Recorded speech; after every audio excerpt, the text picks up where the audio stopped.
سیدنا داتا گنج بخش حجویری رحمت اللہ علیہ جو انہوں نے کشف المحجوب میں اپنا لکھا، سنی بھی ہیں حنفی بھی ہیں، وہ روحانیت کی پارلیمنٹ کے وزیر اعظم، اگر حکومت ان کی کشف المحجوب کے مطابق ان کے دربار کا نظام نہیں چلا سکتی تو داتا کا اوقاف داتا کے مسلک والوں کو دے دیا جائے، یا تو داتا کا اوقاف ہمارے سپرد کرو، یا پھر داتا گنج بخش کی مسجد کا خطیب امام سے لے کر پاپوش پہ بیٹھنے والے تک وہ بھرتی ہوگا جو کشف المحجوب کے عقیدے پہ دستخط کرے گا، وہ بھرتی ہوگا جو کشف المحجوب کے عقیدے پہ دستخط کرے گا، وہ بھرتی ہوگا جو کشف المحجوب کے عقیدے پہ دستخط کرے گا۔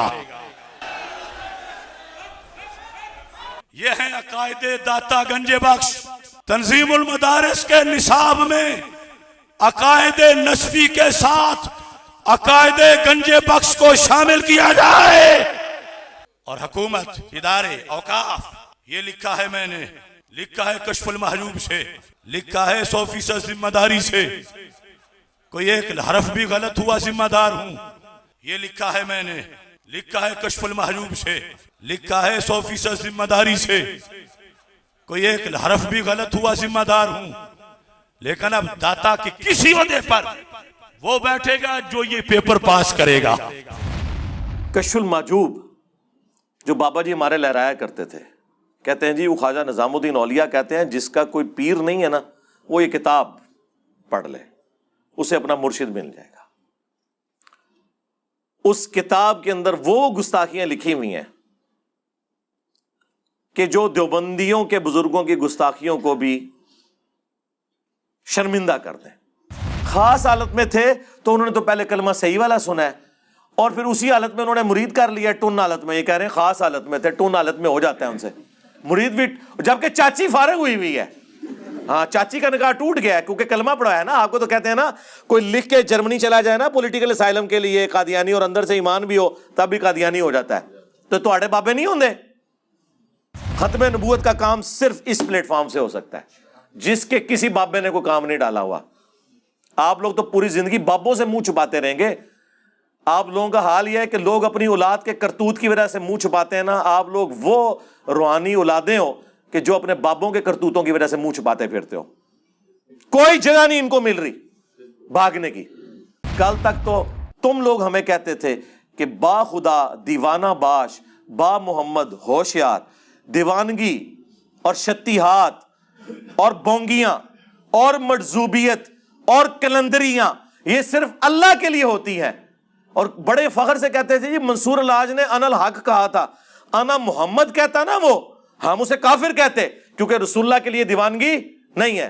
تو سرکار یہ سب کچھ تو رسول اللہ کی شان میں گستاخیاں آپ کے بابوں نے کی ہوئی ہیں، یا چلے ایک ٹن اس نے زن رکھ لیتے ہیں، کتابوں میں ہوئی ہوئی ہیں، پھر کتابیں چھاپنے والے، ہاں ان کے ترجمے کرنے والے، ان کے اوپر شرعی حکم چاہیے، اور جس نے غلطی ہائی لائٹ کی اس کے لیے ایوارڈ چاہیے، بلکہ مہمان خصوصی سے بنائے اگلی ختم نبوت کانفرنس میں، ہاں کہ یہ ہے ختم نبوت کا اصل مجاہد، جس نے یہ پرواہ نہیں کی ہے کہ غلام احمد قادیانی دجال کام ڈال رہا ہے یا چشتی رسول اللہ والا کام ڈال رہا ہے یا اشرف علی رسول اللہ والا کام ڈال رہا ہے۔ اس نے تو آ کے امت کو صحیح بات بتائی ہے، اور امت کو یہ نعرہ دیا ہے کہ نبی کے جیسا ہے ہی کوئی نہیں، بابے تے شے ہی کوئی نہیں۔ یہ 5 حوالے میں نے دیے جی، ٹائم قیامت تک جے تہاڈی آنے والی نسلیں کوئی جم پوے نا یہ جواب دے، بول وہی جو حق ہے، ٹائم قیامت تک ہے۔ کشف المحجوب جو بابا جی ہمارے لہرایا کرتے تھے، کہتے ہیں جی وہ خواجہ نظام الدین اولیاء کہتے ہیں جس کا کوئی پیر نہیں ہے نا، وہ یہ کتاب پڑھ لے، اسے اپنا مرشد مل جائے گا۔ اس کتاب کے اندر وہ گستاخیاں لکھی ہوئی ہیں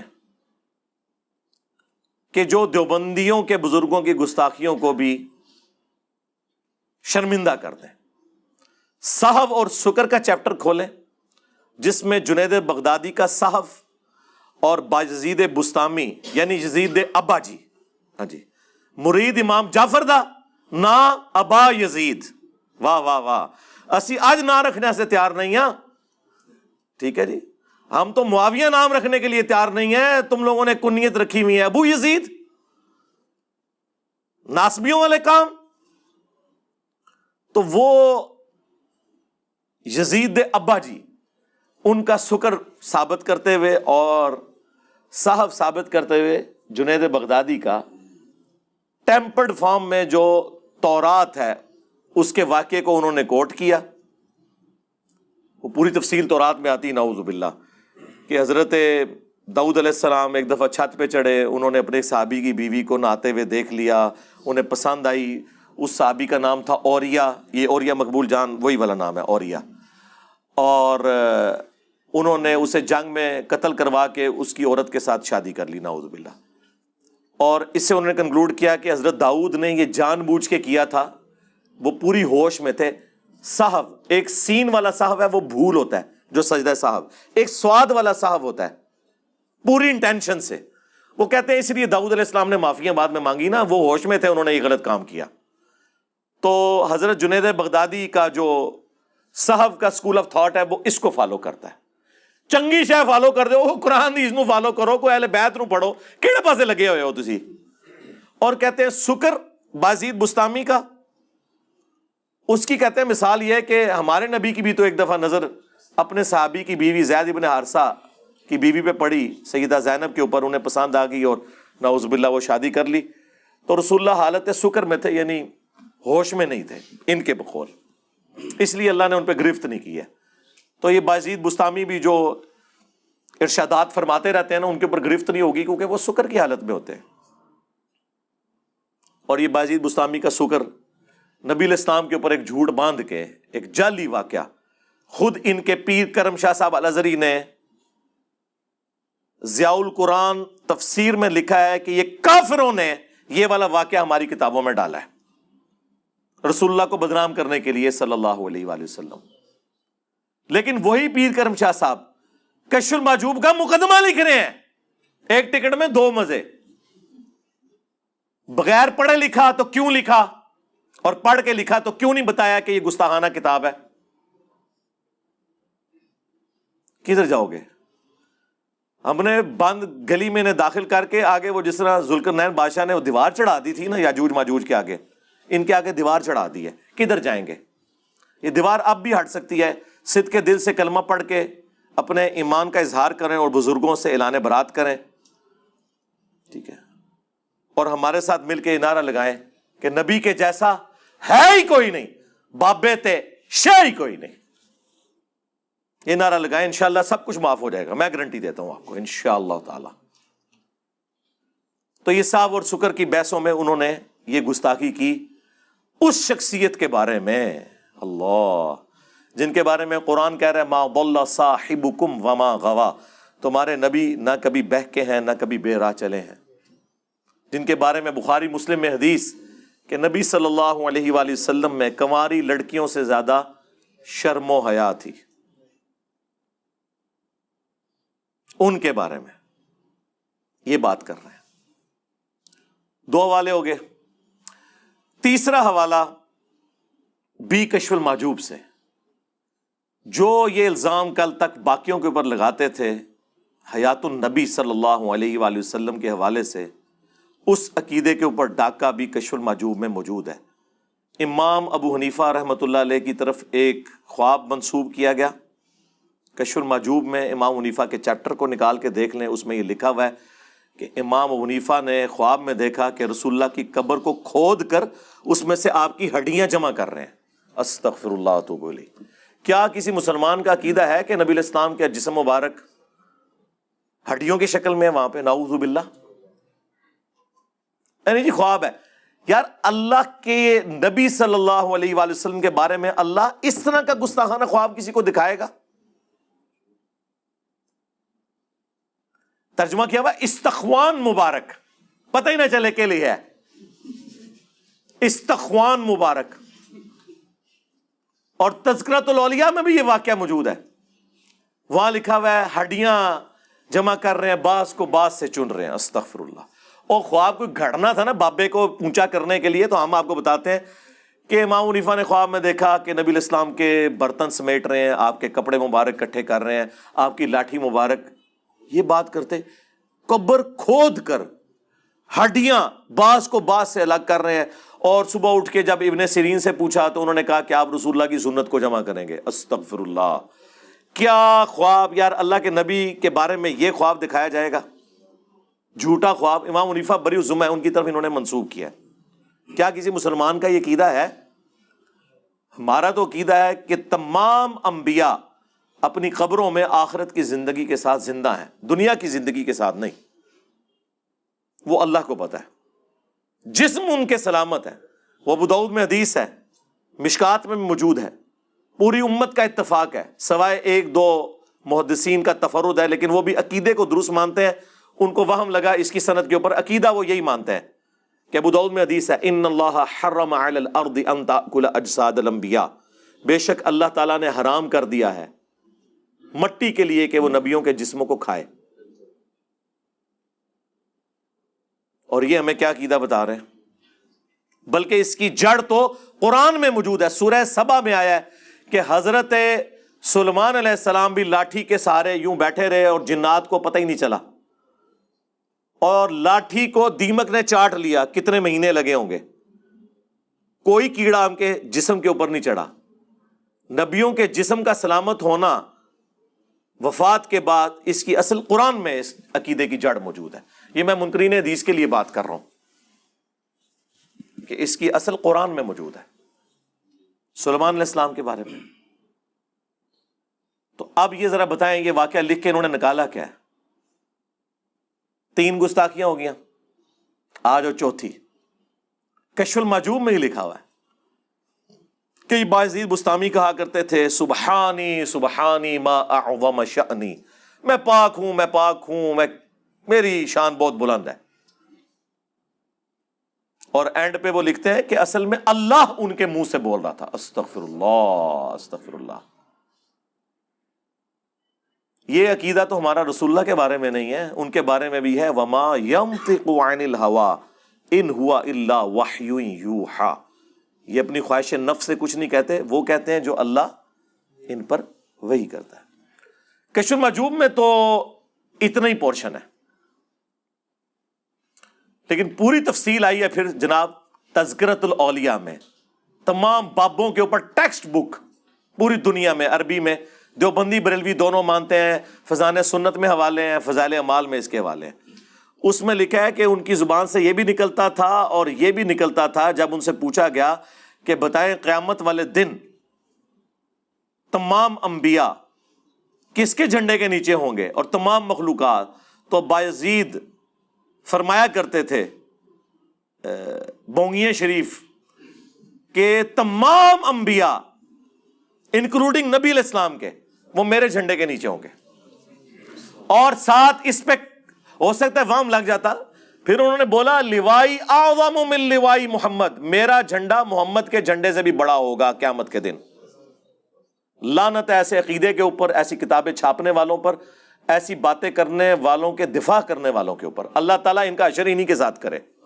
ہاں جی، جو ہمارے نبی کے مقابلے پہ ان لوگوں کو کھڑا کرتے ہیں، وہ تواڈے بامبیاں نو کھنگڑ نہیں دینا کسی نے. اور وہ بھی تذکرۃ الاولیاء کا جو مصنف ہے نا فرید الدین اتار، جسے تاتاریوں نے مار دیا تھا، جو نگاہیں مار کے سب کچھ کرتے تھے، تاتاریوں نے وڈ کے رکھ چڑھا ہے. بڑے بڑے بزرگاں دی مٹی پلیتی تھی جی تاتاریاں نے، بڑے بزرگاں دی. وہ کہتے ہیں کہ اصل میں ان کے منہ سے اللہ بول رہا ہوتا تھا، جو یہ کہتے تھے نا میں بہت پاک ہوں، میری شان بلند ہے اور میرا جھنڈا محمد کے جھنڈے سے بڑا ہوگا. تو اللہ کا جھنڈا تو محمد کے جھنڈے سے بڑا ہی ہوگا نا. اللہ کا جھنڈا ہے ہی نبی علیہ السلام کے ہاتھوں میں ہے. کیا قیامت کے دن 2 جھنڈے ہوں گے؟ ٹھیک ہے. یہ بایزید بستامی صاحب ارشاد فرماتے ہیں، دعویٰ ہے امام جعفر کے مرید، وہ بھی قبر پہ جا کے مرنے کے کئی سال بعد پیدا ہوئے ہیں. ان کا امام ہے ابو یزید بستامی اور ہمارا امام ہے ابو الحسین مسلم بن حجاج القشیری. دونوں 261 ہجری میں فوت ہوئے ہیں، ایک ہی سن میں. بابوں کے امام بھی اور کتابوں کے امام بھی اور اماموں کے امام بھی. اور صحیح مسلم میں کیا لے کے آ رہے ہیں وہ کہ نبی علیہ السلام نے فرمایا قیامت کے دن میں تمام اولاد آدم کا سردار ہوں گا، سب سے پہلے مجھے قبر سے نکالا جائے گا، سب سے پہلے میں شفاعت کروں گا، سب سے پہلے میری شفاعت قبول کی جائے گی۔ اللہم اجعلنا منہم، آمین۔ اور صحیح مسلم میں حدیث، سب سے پہلے میں جنت کے دروازے پہ جاؤں گا، داروغ جنت پوچھیں گے کون؟ میں کہوں گا محمد، تو وہ کہیں گے کہ مجھے اللہ نے حکم بھی یہ دیا تھا کہ میں آپ کے نام کے سوا کسی اور کے لیے دروازہ نہ کھولوں جب تک کہ آپ جنت میں داخل نہ ہو جائیں۔ یہ ہمارا امام ابو الحسین مسلم بن حجاج القشیری المتوفی 261 ہجری فرما رہے ہیں، اور آپ کے امام بایزید بستامی المتوفی 261 ہجری کیا ارشاد فرما رہے ہیں؟ آپ کے لیے تو ارشادات ہی ہیں نا۔ اس طرح کے جب آپ عقیدے رکھیں گے تو آپ کس منہ سے نبی الاسلام کی شفاعت کے حقدار ہوں گے؟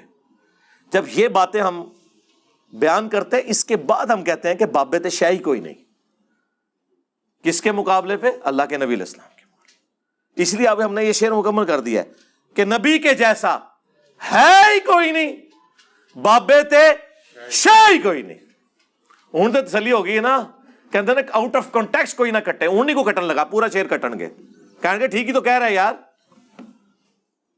آپ لوگ تو کہتے تھے گھوڑے کے قدموں کے خاپت کے کہانیاں بنائی ہیں سن نے، کوئی غوث کتب ابدال نہیں پہنچ سکتا۔ ہم تو نبی علیہ السلام کے مقابلے میں بات کر رہے ہیں، آپ تو گھوڑوں کی بات کرتے تھے، ہم تو الحمدللہ دلائل کے ساتھ ایک مقدمہ آپ کے سامنے رکھ رہے ہیں الحمدللہ۔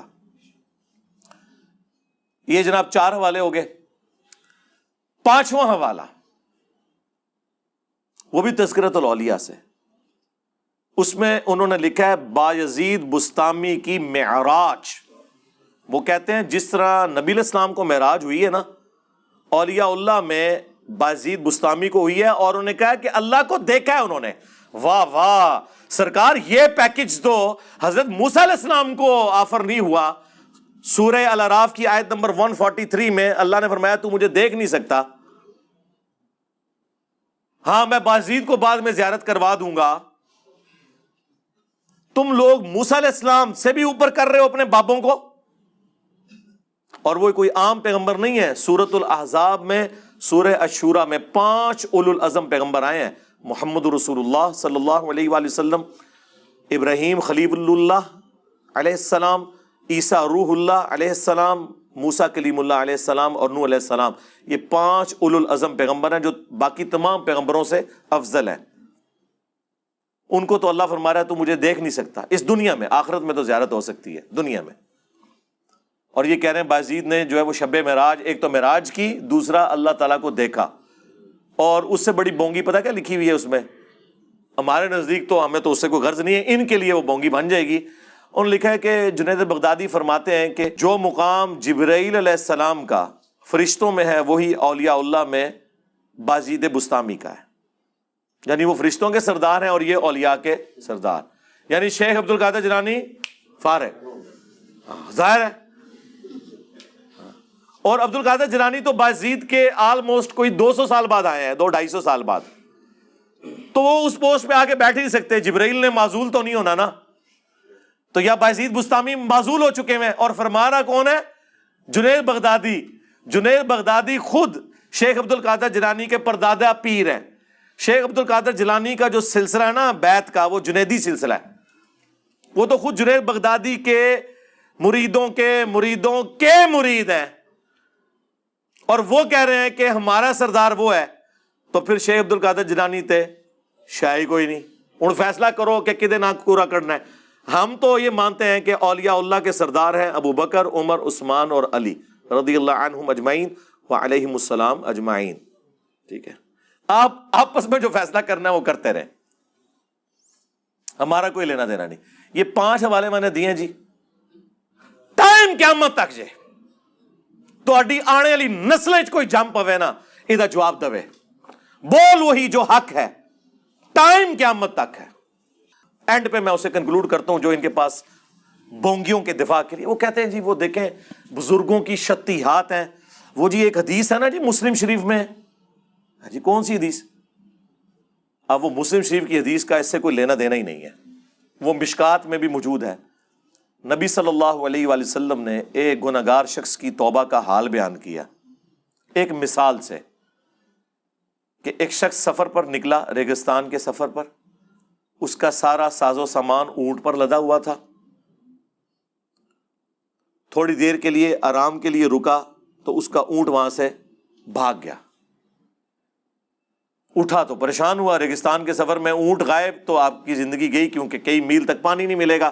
وہ بیٹھ کر موت کا انتظار کرنا شروع ہو گیا. اچانک وہ اونٹ واپس آ گیا. وہ اتنا خوش ہوا کہ اس نے کہنا تو یہ تھا کہ اے اللہ میں تیرا بندہ، تو میرا رب. اس کی خوشی کی وجہ سے زبان لڑکھڑا گئی اور اس کی زبان سے غلطی سے نکل گیا اے اللہ تو میرا بندہ میں تیرا رب. اور آگے الفاظ ہیں جو یہ نہیں پڑھتے، من شدت الفرح، خوشی کی شدت کی وجہ سے زبان لڑکھڑا گئی. یہ نہیں کہ بیٹا پڑھ چشتی رسول اللہ، یا بیٹا جو تو نے اشرلی رسول اللہ پڑھا خواب میں اور اس کے بعد دیداری میں، بڑی تسلی ہے اس میں تیرے لیے، بیٹا ٹینشن نہیں لینی. اس واقعے کا اس سے کوئی لینا دینا ہے؟ اور اس سے وہ کہتے ہیں بزرگوں نے بھی جو کہہ دیا تو وہ بھی اس میں خاص حالت میں تھے. خاص حالت میں تھے تو انہوں نے تو پہلے کلمہ صحیح والا سنا ہے اور پھر اسی حالت میں انہوں نے مرید کر لیا ٹن حالت میں. یہ کہہ رہے ہیں خاص حالت میں تھے، ٹن حالت میں ہو جاتا ہے ان سے مرید بھی. جبکہ چاچی فارغ ہوئی ہے، ہاں چاچی کا نکاح ٹوٹ گیا ہے کیونکہ کلمہ پڑھا ہے نا. آپ کو تو کہتے ہیں نا کوئی لکھ کے جرمنی چلا جائے نا پولیٹیکل اسائلم کے لیے قادیانی اور اندر سے ایمان بھی ہو تب بھی قادیانی ہو جاتا ہے. تو تواڈے بابے نہیں ہوندے. ختم نبوت کا کام صرف اس پلیٹ فارم سے ہو سکتا ہے جس کے کسی بابے نے کوئی کام نہیں ڈالا ہوا. آپ لوگ تو پوری زندگی بابوں سے منہ چھپاتے رہیں گے. آپ لوگوں کا حال یہ ہے کہ لوگ اپنی اولاد کے کرتوت کی وجہ سے منہ چھپاتے ہیں نا. آپ لوگ وہ روحانی اولادیں ہو کہ جو اپنے بابوں کے کرتوتوں کی وجہ سے منہ چھپاتے پھرتے ہو. کوئی جگہ نہیں ان کو مل رہی بھاگنے کی. اس سے وہ ایک پلی لیتے تھے. یا پھر ان کے پاس آخری حال یہ ہے، وہ کہتے ہیں دیکھیں جی ایک حدیث ہے جی بخاری شریف میں، وہ تعلیقاً امام بخاری نے مولا علی کا قول نقل کیا ہے جب سیدنا عمر نے ایک پاگل شخص کے خلاف حد قائم کی تھی تو مولا علی نے انہیں روکا کہ اس کے اوپر حد قائم نہیں ہوتی. اور مولا علی نے فرمایا کہ 3 لوگ ہیں جن سے اللہ تعالیٰ نے قلم اٹھا لیا ہے. ایک پاگل شخص جب تک کہ ہوش میں نہ آ جائے، دوسرا سویا ہوا شخص جب تک کہ جاگ نہ جائے، تیسرا نابالغ جب تک کہ وہ بالغ نہ ہو جائے. اور یہ حدیث مرفوع بھی ہے نبی علیہ السلام سے سنن ابن ماجہ میں. تو وہ کہتے ہیں دیکھیں نا پاگل شخص سے قلم شریعت کا اٹھا ہوا ہے تو پاگل کا ہونا پھر انہوں مجذوب کلندر کبھی کوئی نام سیدھی طرح کو پاگل تو ہم ٹھیک ہے. اور پاگل کہنے میں یہ بچیں گے. اگر یہ ہوش میں سب کچھ انہوں نے کیا ہے پھر نہیں بچتے. نہ پاگل کو نہیں جی وہ اللہ کی محبت میں پاگل ہونا اس کو ہم پاگل نہیں کہتے، وہ خاص کیفیت ہوتی ہے. ہم کہتے ہیں رکو ذرا صبر کرو. کل تک تو تم لوگ ہمیں کہتے تھے کہ با خدا دیوانہ باش با محمد ہوشیار، دیوانگی اور شتیہات اور بونگیاں اور مجذوبیت اور کلندریاں یہ صرف اللہ کے لیے ہوتی ہیں. اور بڑے فخر سے کہتے تھے جی منصور الحاج نے انا الحق کہا تھا، انا محمد کہتا نا وہ ہم اسے کافر کہتے کیونکہ رسول اللہ کے لیے دیوانگی نہیں ہے. تو سرکار یہ سب کچھ تو رسول اللہ کی شان میں گستاخیاں آپ کے بابوں نے کی ہوئی ہیں. یا چلیں 1 ٹن اس نے زن رکھ لیتے ہیں، کتابوں میں ہوئی ہوئی ہیں. پھر کتابیں چھاپنے والے، ہاں ان کے ترجمے کرنے والے، ان کے اوپر شرعی حکم چاہیے. اور جس نے غلطی ہائی لائٹ کی اس کے لیے ایوارڈ چاہیے. بلکہ مہمان خصوصی سے بنائے اگلی ختم نبوت کانفرنس میں، ہاں کہ یہ ہے ختم نبوت کا اصل مجاہد جس نے یہ پرواہ نہیں کی ہے کہ غلام قادیانی دجال کام ڈال رہا ہے یا چشتی رسول اللہ والا کام ڈال رہا ہے یا اشرف رسول اللہ والا کام ڈال رہا ہے. اس نے تو آ کے امت کو صحیح بات بتائی ہے اور امت کو یہ نعرہ دیا ہے کہ نبی کے جیسا ہے ہی کوئی نہیں، بابے تھے شے ہی کوئی نہیں. صلو علی محمد وآل محمد، اللہم صلی علی محمد وعلی آل محمد واصحاب محمد وازواج محمد وامت محمد اجمعین الی یوم الدین. آمین.